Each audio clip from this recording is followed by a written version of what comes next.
La magie de Noël. Il était une fois un petit lapin qui s'appelait Marcus.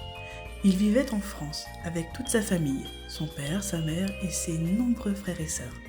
C'était un lapin couleur de sable.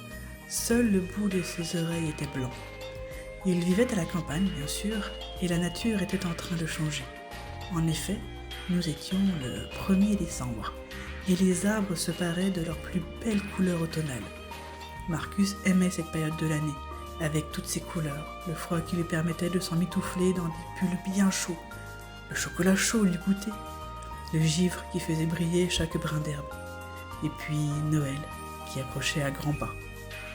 Un matin, sa maman était en train de préparer le repas du midi quand elle s'exclama « Ah, la magie de Noël arrive un peu plus tôt cette année, j'ai l'impression. »« La magie de Noël ? C'est quoi ?»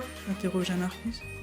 « Eh bien, c'est tout ce qu'il y a avec Noël, quoi. Le Père Noël, la neige, tout ça, quoi. » répondit la maman un peu hésitante. « Va surveiller les petits pour qu'ils ne fassent pas de bêtises, s'il te plaît. » Le jeune lapin s'exécuta et se rendit dans le salon où les plus petits de ses frères et sœurs étaient en train de jouer à saute-lapin.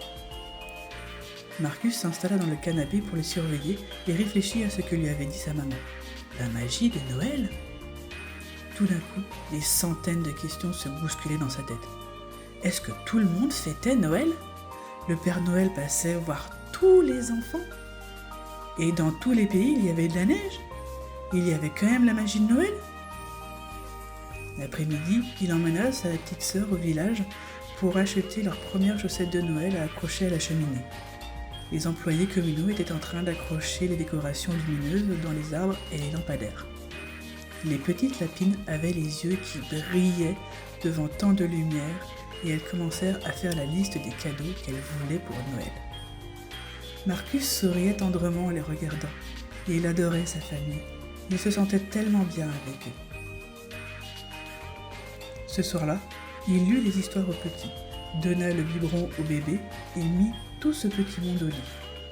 Tous les enfants dormaient dans la même chambre, les plus grands s'occupant des plus petits, ce qui créait des liens très forts entre eux. Quand plus tard, il alla se coucher à son tour, tout le monde dormait.